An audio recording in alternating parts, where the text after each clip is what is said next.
tazeho tuberenga tunoonya ku mukulu tulabe agamba ki Bwana Abdallah gwe bagulumiriza nti ne police emutya bagamba nti batuuka ku police eri ne bagamba nti abaayi mu mukwato bo bagamba mutuleke omukulu takwatibwako wano muzibu kale katulumbeko ne kweri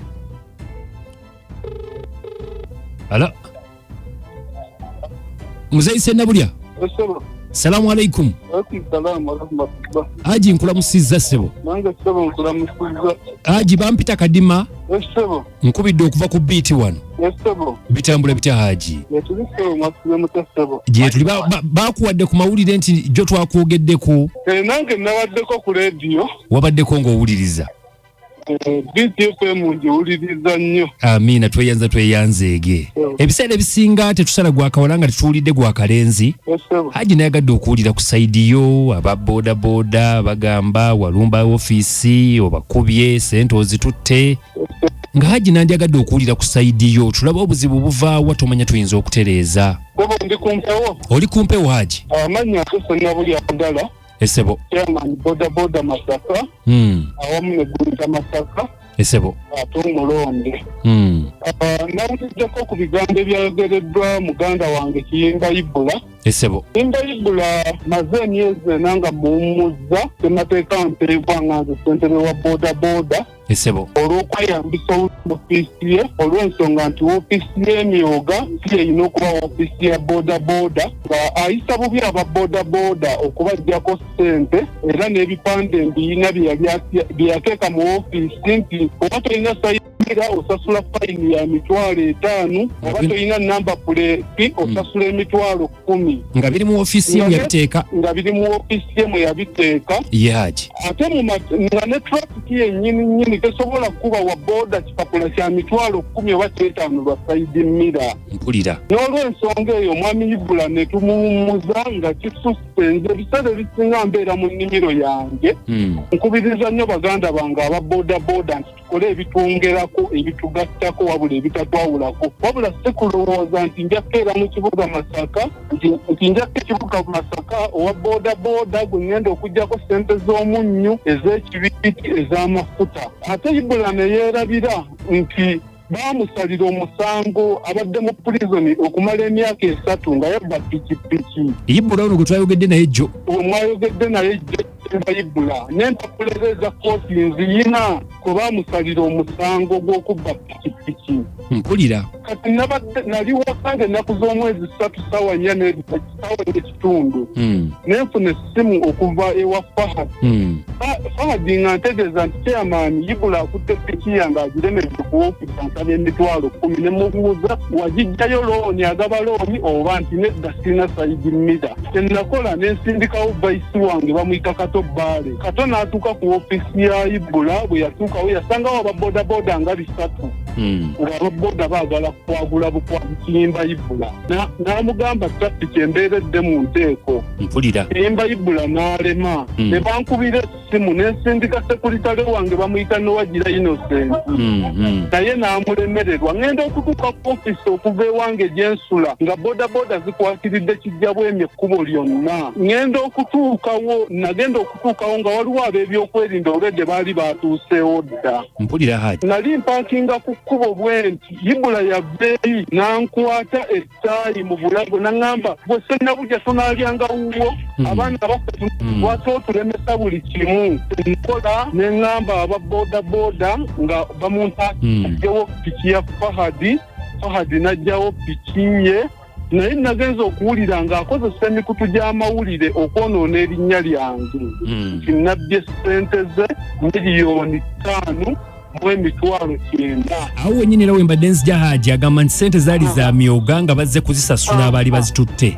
So n'ensaba omwami oyo tugenza okumunoonyerezaako nga yakozesa bubi ssente z'emyoga. Ssente yazibba ku bantu ne diferensi nziyina wano ze bazze bamuggulako emisango. Genda okutuuka okubuuza sekuritale we bamuyita Dani Kempaka.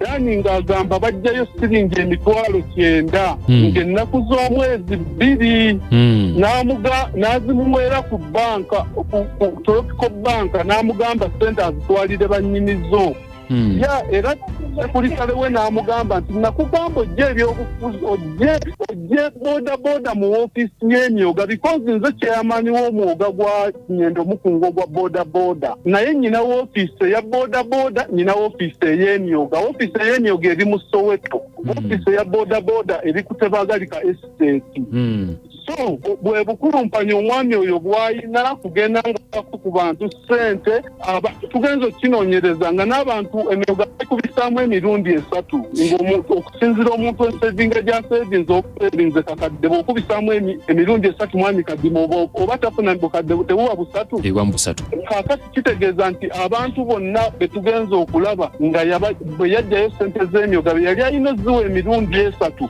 nga yazibawa emirundi 2 abalala yaziba omulundi gumu onfuna mukama wange Haji omwoga gukwatagana kutya ne boda binsobedde omwoga wo gukwatagana anti kyekiri kyensoose okulambulula n'enkuga ofisi y'emyoga ate n'ateekamu okunyagulula ababoda ng'agikozesa oba ofuna bulungi nkufuna Haji ekinewunyisiza era bino ebintu Katonda mulungi kabibeeko enkuba bagamba eryokanga n'etonnya tulaba ensiisira wezenkanya emyoyo ngenza okukiraba okunoonyereza beera nze nva mu kibuga sawa ziba 11 kuba nyina ebisolo byange ewaka byendabirira ate era nva ewaka ssaawa 5 ku 6 omwami oyo abeera nakubira essimu ssaawa 5 za kiro oluki ssaawa 7 ng'agamba ki nakuga maani owa boda bamukubidde kalifoomu wano bamututteko piki bamukubidde akayondo wano bwewayitawo olunaku lumu ate yajja n'ennannyini piki agamba nze bwoba ssente bwezisi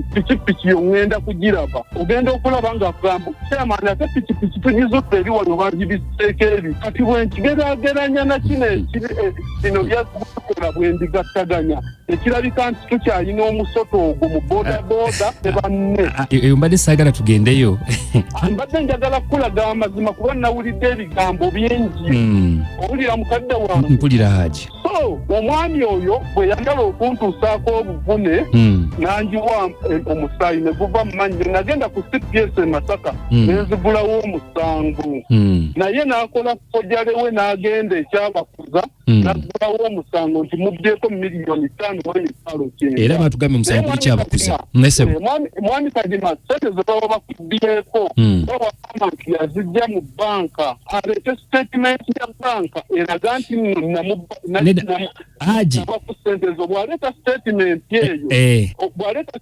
eyo ya miliyoni 5.9 ze yajja mu banka zagambye ennaku z'omwezi 2 nja kuba nkimanyiiko Haji agamba nti teyazijja mu banka baali bazireesa abaali bazze okukomyawo sente z'omwoga ze yabawa omwami Kadima kino kankikunnyonnyole kubona ssentebe wa mwoga mu mateeka gaffe ag'emyoga emyoga gye tulina giwera 18 mu Nyendo Mukungwe Kangereza Nyendo Mukungwe division Haji tukkirizibwa omuntu yenna tulina kuwa akawunti namba ya sako n'okwata ssente n'ozitwala mu banka so si kuzikwata n'ozireeta bw'okwata akawunti okwata lisiiti gy'otuleetera ate lisiiti eyo ng'ogyokesezaamu nga naawe osigazizzaako fotokopi owulira mukama wange n'olw'ensonga eyo omwami oyo alina akakundi kali eyo Kampala keyita New Generation akakundi akalimu ebintu biwanvu nnyo byesobola kudda wano kwogerera ku mpewo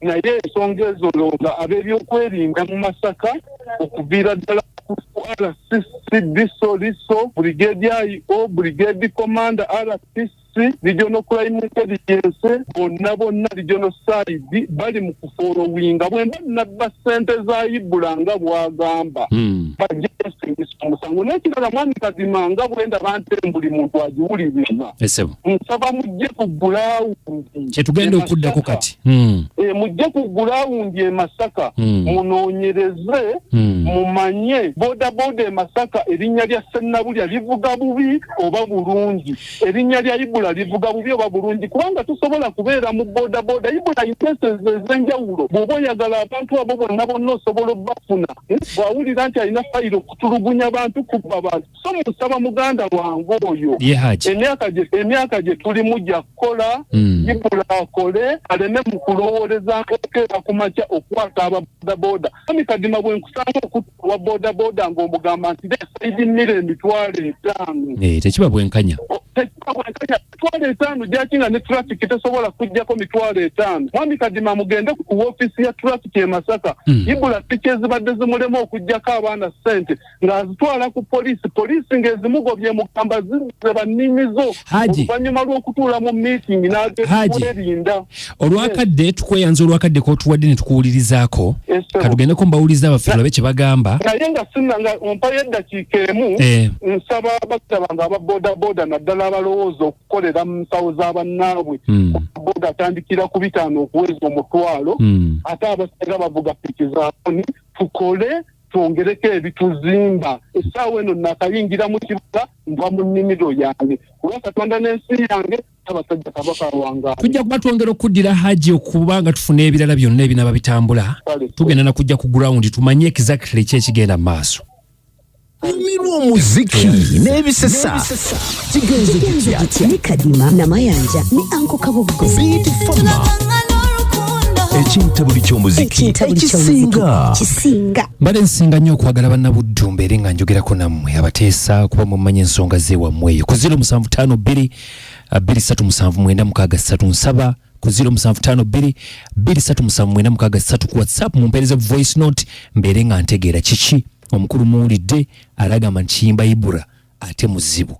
Kandaba naffe abateesezza webale tuweereza bannange kale nze nsinziriddwa wano eno Dubai amaanya n'eddoboozi ono Frank naye omwami oyo bambi kyemmaze okulaba ebintu bino byetaagamu okugenda ku ground ekyamazima byetaagamu okugenda ku ground ndowooza wawulidde Ibula weyadde ayogera buki kati buli omu ali awo katono ng'omwami ono bw'ayogera ekirungi naye weyoledde abeera ku ledia aba awuliriza naye yeetaagamu mmwe bennyini mutoke ku ground mumanye ekituufu kwawo batutuuse ku ground tosobola amanya ki ani mutuufu ani musobya ani atali musobya. Kale ani Kabuguza wali wanduza ajja kumperekerako anninnyire mu bigere tugende ebuddu eyo ani alina emmundu takuli alina mmundu ku bonna tosobola kuvaayo n'okikonfirme nga tigundi alina emmundu. Mwami Kadima weebale kuweereza ssebo nze mbadde ngamba akageri ebintu kyebiri mu mbuga z'amateeka tugira tubalinda labe ki ekigenda mu maaso naye nga muntu kyeyamaani oyo alabika talina nsobi kubanga ne mu kwogera olaba mukkakkamu ate alina obujulizi. Mama Fadi ku Lukuli Road. Kale tuyanziza Mama Fadi gwe Kabuguza kiki oyagala okutegeeza kiki oyagala okutegeeza Kadima nze Luguudo Vibe Zone daba Kristaayo ebisanje buddu enne ensonga nziwuliriza bulungi sayidi na sayidi naye kyamazima buli omu anoonya kagaati. Nze ndaba ekikulu kibadde nti mujje ku ground mumanye buli omu asikazza wuwe oyo omwami naye asikazza wuwe era yeyogerako birungi byereere okitegedde ssebo mujje ku ground mufune amazima bonna si batuukirivu.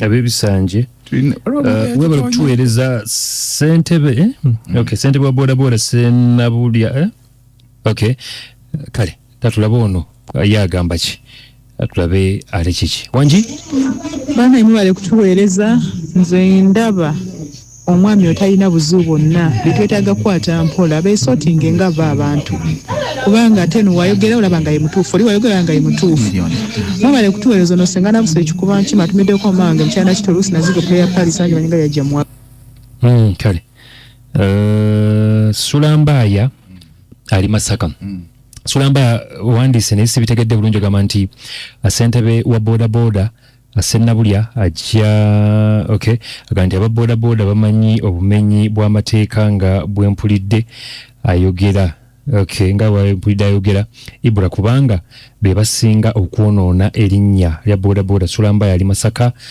bwato bwabiwulidde eby'e Masaka eby'ebuddu mwebala okubanga muteeseza banyabo ne bassebo kansembyeyo ono Haji Kadima Namanja ne ako mwe bali kutuweereza. Kwe tulituwuliriza tufolowinga ebintu by'omwami ebyo. Eryokanga n'etonya. Katulaba amazima. Nze bamannaamu Namaliga mu katale bisule bulungi abaagigenze giti. Negwe Namanja mulabye mu kyama. Sinaba kukimanya olw'ensonga nti omwami ono ayogedde leero osobola okulaba ng'omutuufu kyokka ate nga naye yayogedde ejjogo wasoose okkubira olaba nga bonna batuufu kati ekikulu ekiriwo n'omwami ono abadde ayogedde ku ssimu abadde asabye nti ogendeyo ku ground yeyinza okusetolinga ensonga nga waisewo akabanga waliwo Linda Kadima waliwo omwami waliwo voice note gy'okubye nga ono ng'agamba nti tusooke tukirindeko ngeri gye kiri mu mateeka ground yeno omwami gyakusabye sooka olindeko okugenda otopapa nnyo osooka n'obawo obudde then n'olyoka ojja n'odda mu bantu ye Kadima enamba ezo wazitegeereza tobanga okubye ennamba emu ddoboozi mpulira oba Namanja mugambe ngendeko ku ground naye si mangu tulindemu yes olindamu katono yes kale azengamba nti tabanga nawe tutukoye wama mubeere bulungi weraba